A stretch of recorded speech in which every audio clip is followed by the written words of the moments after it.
Hey everyone, welcome to the Rapid Review Show. So I haven't posted in a few weeks. It's been a combination of things, work, some travel, and preparation for my comic Kickstarter, which is coming up very soon. So anyway, I'm back this week, but instead of doing a full review, because I'm still a little exhausted and I've had very little time, I'm going to share a series of very somewhat rapid reviews of some things that I've watched in the last few weeks, all of which I think I liked on some level. And then hopefully next week I will get back to my normal process with the Teenage Mutant Ninja Turtles movie, which I'm very excited about. Anyway, let's get to the reviews. So first up, and probably the longest of the reviews that I will share today, is Oppenheimer. I wish I had more time to talk about it and do a full review, but just realistically, I wouldn't have the time, and by the time I get to it, it might be a little late. So I figured I'll just share my thoughts now. So look, I really like Oppenheimer. I think it's a very compelling film in a lot of ways, and there really is quite a bit to talk about. Overall, to me, it's a very good movie that is made by a master of his craft, but it's not without some problems. And I'm actually not sure that it would crack my top 5 Christopher Nolan films, to be honest. And maybe that's just a testament to how great of a filmmaker he is. But while it's very good, I don't know that it would quite reach my own personal top 5. Really, Oppenheimer's like 3 movies kind of occurring at once. There's the kind of Oppenheimer biographical story. Then there's a story of the Manhattan Project, which is its own thing. And then there's a story of Oppenheimer's very public drubbing and the fight for his reputation. And because of this movie is really long. It's almost 3 hours. And at some points it does drag and it struggles a bit to keep attention. I think there are times where it drags and then it grabs you again. And then it drags and it grabs you again. And while there are some moments that really do wow you and some just amazing moments in the movie, it is a bit long and I feel like it could have been cut quite a bit. The big issue for me for the first half of the movie especially is that it was just kind of missing narrative momentum. And I know I talk about that a lot, but I think that's the thing that keeps you really engaged. And I feel like the beginning just was kind of meandering along. It was like a series of vignettes about his life. And really it was hard to understand what the story was. And part of that's, I think, intentional on Christopher Nolan's part, because it does kind of, when you do realize the story, it does hit hard, but it also just feels like the movie's meandering for the first part of it. I think once the movie starts to focus on the Manhattan Project, I think it starts to gain some momentum and it starts building towards its first climax, which is the nuclear bomb test. And this isn't a spoiler. That is the big moment visually. And I'll discuss a little bit more of that later. But shockingly, what the movie does that's really interesting is we hit that moment, but when you hit that moment, you're still a little more than halfway into the movie. And after that is where the actual movie happens. And I think after we get that test is where we start to see what this movie is about and what the story is. And it does finally build a lot of really good narrative momentum in that last part of the movie. I think the issue is that at 3 hours long, it feels a little late. And if you've checked out, it may be hard to jump back on board. But I will say that I think it does a very good job in that last hour of really grabbing your attention and really giving you a story that makes sense and that you're invested in. On another note, the movie looks amazing. It really does. Again, we're watching a master at work. The cinematography is amazing. It is beautiful. It's something worth seeing in IMAX. I don't know that it's like a must see in IMAX for the visuals, but it's done really well. It's great set design, great costuming. The makeup is fantastic. They do some aging and de-aging without CGI that looks really, really good. As good as I've seen. And it's refreshing to see it done again with just old school makeup and not these weird Uncanny Valley CGI stuff that we get. And there are very, very well-known actors who are quite unrecognizable because of how good the makeup is. And I got a couple, and there was one that I just totally did not get, and didn't realize it until days after the movie that this person was actually in it. Now, speaking of the visuals, I think the big effect is the nuclear bomb test. I think that is the money shot in this. And I think they knock it out of the park, not only because of the visuals, but they do some really, really interesting things with the sound.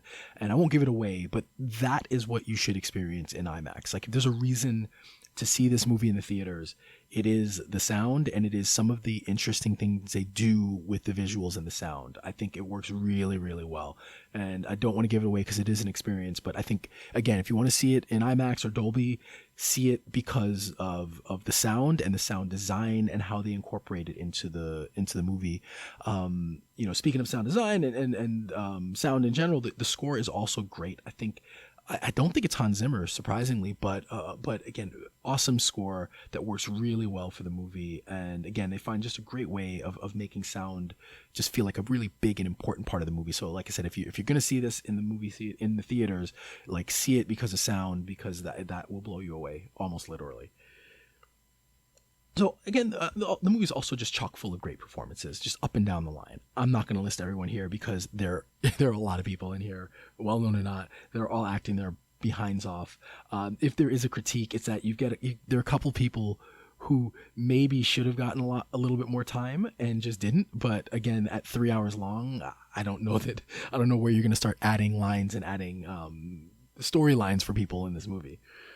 Now, that being said, for a movie that was very long, there are, and as I alluded to a little bit, there are some characters and I think some events that just get rushed and or glossed over. And I think that they're just pacing issues. Like 30 minutes of this movie could have been cut. There's storylines and characters that honestly didn't need to be there if they weren't going to get real and appropriate time to work with. And then they just don't fit. And I feel like you could have cut 30 minutes and made this just a much more cohesive movie with that kind of momentum that I was talking about. And part of the problem here with it being too long is that the movie doesn't have the tension that it wants the viewers to feel throughout. And it gets close. But because of the length and because of some kind of artistic choices, I just felt like I was never quite on the edge of my seat. Not at least until the end of the movie, where it does get there to a large extent. So all that being said, it's an intense movie, and the one that I think should be experienced in the theater. Like I said, I'm not sure it would make my top 5 Nolan films, but it's still a great movie, and it gets a solid 8.5 from me. So next up, we're going to talk about Barbie.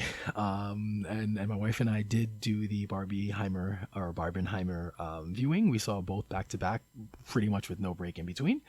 And look, Barbie is one of those movies that doesn't have any right to be as good as it is. If nothing else, Greta Gerwig really goes for it. And I think she mostly nails it. I think it's a very smart, very well-written script. It's got the right mix of whimsy, absurdity, comedy, and it has a lot of heart. While not all the jokes land, it is a genuinely funny movie, and I think it goes places that are completely unexpected, and it's unafraid to take a social position. If there is a critique for the movie, for me, it's just that some of the social commentary is a little bit on the nose. Now, for me personally, I totally agree with and am on board with the social commentary and the message that the movie wanted to spread. It's just for me that it was a little bit on the nose at times, and I think that it could have pulled back, 15%, and it wouldn't have lost anything. But at the end of the day, it's a minor quibble for me. We need more movies that are just not afraid to take a position and are not, and obviously, I think we knew this going in, and the movie got some unfair criticisms levied at it, but I'm glad to see that it's done well in the box office despite that, because I think it means that filmmakers can make movies not afraid of what social position or commentary they want to include in it. So other than that, otherwise, like it's a blast. It's both inspired by and on the same level of movies like Toy Story and the Lego Movie. I think Barbie Land looks great and unique and separate from when they do arrive in the quote real world. There are some great performances in this throughout, and I'm again really happy that this is one of the biggest movies of the summer. I think it maybe is not marketed towards me, but it's definitely marketed to a group that don't get movies directed towards them, and it was a great experience just seeing that in the theater. And hopefully this means we get more movies like this out of it. And so Barbie for me gets an 8.5. So next up we get Secret Invasion, which I did finish this week. Secret Invasion is a tough show to review. I had high expectations for it, as it was billed as a spy espionage show featuring, characters who could shapeshift. I think there's a lot of potential with that kind of setup. And I don't know that the show ever quite lives up to it. We do get spies, we get double agents, we get safe houses, we get all the trappings of a spy espionage thriller, but it all feels kind of surface level. At some point in the show, superpowers are introduced, and I just feel like once that happens, all the spy stuff is kind of like performative, and it never kind of has the tension that you expect from the genre. I think the acting is really good. The writing is strong. I like the dialogue. I should say the dialogue is strong, but I just feel like while most of the episodes are perfectly fine, with the exception of a couple of moments, the just show as a whole is just kind of meh. It never quite kicks it into high gear. Outside of like one great action sequence in episode 5, which it doesn't build off of, I just feel like it never quite gets where I wanted. It's always great to see Sam Jackson. He's great. And the standout here for me is Olivia Colman, whose character, by the end of this reached I'd watch her read the phone book level of entertaining. She was great. I hope she gets her own show. I hope she gets her own movie. Again, I could watch that character read the phone book. She was so entertaining. Like if you're a big Marvel fan or a completionist, then this is probably essential viewing. If not, I don't know that you're missing much. Unfortunately, this was kind of billed as, or we expected it to be kind of Marvel's Andor, and it just doesn't quite get it. It's not bad. It's perfectly fine if you're into this kind of stuff, but again, not essential viewing. And overall, I give it a 7. So finally, I'm just going to quickly touch on what might be the best thing I saw all weekend, which was They Clone Tyrone. This is a Netflix production. It stars John Boyega, Jamie Foxx, Tiona Paris, and honestly, it might be one of my favorite movies of the year. As the title suggests, it's a sci-fi flick that feels a lot like Sorry to Bother You. I think it's heavily influenced by that, which is another movie that I loved.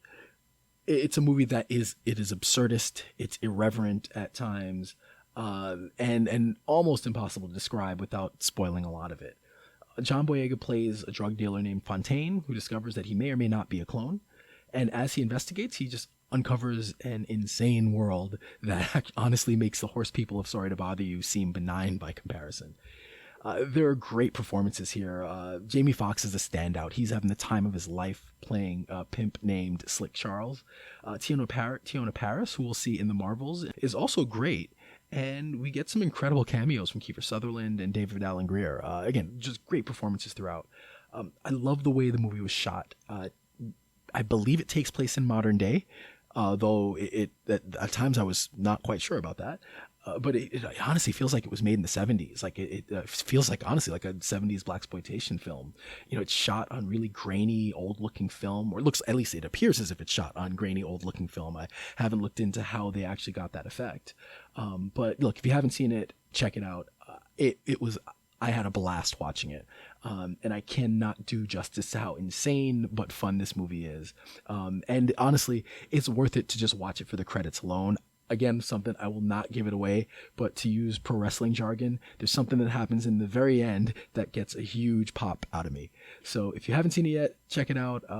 They Clone Tyrone actually gets a 9 from me.